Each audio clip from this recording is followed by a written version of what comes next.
हिंदू धर्म एकमात्र ऐसा धर्म जिसमें कई सारी परंपराएं हैं और इन सभी परंपराओं के पीछे कोई ना कोई आध्यात्मिक और वैज्ञानिक कारण है। इन परंपराओं के बीच एक परंपरा भाद्रपद की शुक्ल पक्ष की पूर्णिमा से कृष्ण पक्ष की अमावस्या तक इन पवित्र 16 दिनों के पर्व को श्राद्ध पक्ष कहते हैं।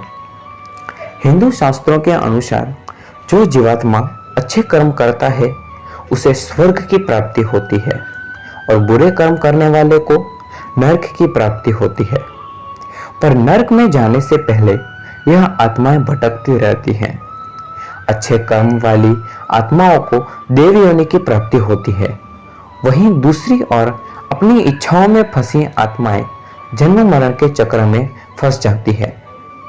पर जन्म मरण के पहले आत्माएं प्रेत योनि में भटकती रहती हैं और इन आत्माओं को बाहर निकालकर आगे के चरण यानी पितृ चरण में पहुंचाने के लिए पितृ पूजा की जाती है और इस पूजा को श्राद्ध कहते हैं। यह वो समय है जब शास्त्रों के अनुसार देव कार्यों से पूर्व पितृ कार्य करने का निर्देश दिया गया है। श्राद्ध 2 प्रक्रिया में संपन्न होता है, पिंडदान और फिर ब्राह्मण भोजन। कहा जाता है कि ब्राह्मण के मुख से देवताओं को और काक के मुख से पितरों को अन्न पहुंचता है। मुक्ति प्राप्त न होने के कारण इन भटकती आत्माओं को भी मनुष्य की तरह ममता, मोह, भूख आदि का भास होता है। माना जाता है कि मृत्यु के देवता यमराज सभी आत्माओं को श्राद्ध पक्ष में रिहा कर देते हैं ताकि वे अपने घर जाकर अपने संतानों द्वारा की गई पूजा को सफल करें। कहा जाता है कि हम पर परमात्मा, गुरु और माँ बाप का ऋण अधिक होता है, परंतु पितरों का ऋण श्राद्ध विधि द्वारा चुकाया जाता है। महर्षि सुमंत कहते थे कि श्राद्ध एक कल्याणकारी मार्ग है, इससे भटकती आत्माओं का कल्याण होता है। गरुड़ पुराण और मार्कंडेय पुराण दोनों शास्त्रों में कहा गया है कि श्राद्ध विधि से पितृ संतुष्ट होकर अपनी संतान को दीर्घ आयु, संतान प्राप्ति, धन, विद्या, राज्य, मुक्ति के आशीर्वाद प्रदान करते हैं।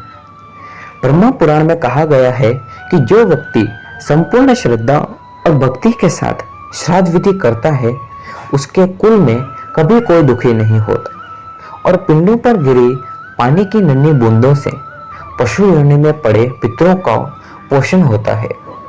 विष्णु पुराण में कहा गया है कि श्राद्ध विधि से न कि पितृ बल्कि ब्रह्मा, इंद्र, रुद्र, अश्विनी कुमारियों, सूर्य, अग्नि, वायु, ऋषि मुनि और पशु पक्षी भी तृप्त होते हैं।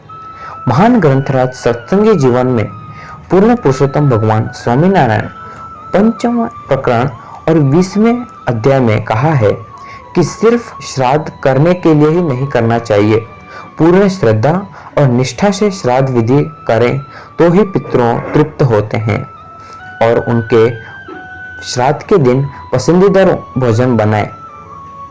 माना जाता है कि मात्र एक दिन से पूरे साल भर तक पितृ तृप्त रहते हैं। अगर पितरों की मरण तिथि याद न हो तो अमावस्या को श्राद्ध करना चाहिए। श्राद्ध के दिन दहलीज पे आए कोई भी व्यक्ति को खाली हाथ जाने न दें, वे पितृ भी हो सकते हैं।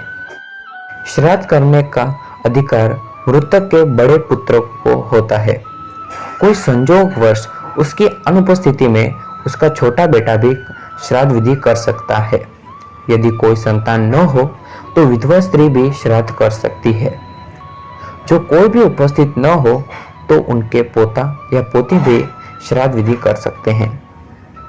पिता का श्राद्ध अष्टमी, माता का श्राद्ध नवमी, अविवाहित का श्राद्ध पंचमी और जिसकी अकाल मृत्यु हुई हो उसका श्राद्ध चतुर्दशी, साधु संतों का श्राद्ध द्वादशी और बच्चों का श्राद्ध त्रयोदशी को किया जाता है।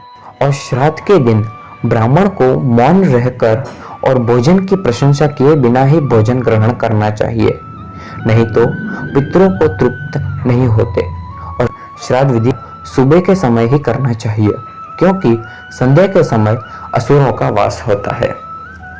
तो मित्रों, अब तक आपने श्राद्ध क्या होता है, श्राद्ध कैसे किया जाता है और श्राद्ध से होने वाले लाभों के बारे में आपने सुना। लेकिन बड़े ही दुख के साथ कहना पड़ता है कि आजकल की युवा पीढ़ी हिंदू धर्म के परंपराओं जैसे ये श्राद्ध पर्व है, इन्हें अंधविश्वास मानती है। लेकिन यह कोई अंधविश्वास नहीं है, यह सनातन परंपरा है, सदियों से चली आ रही ये परंपराएं हैं। तो सभी को श्राद्ध करना चाहिए।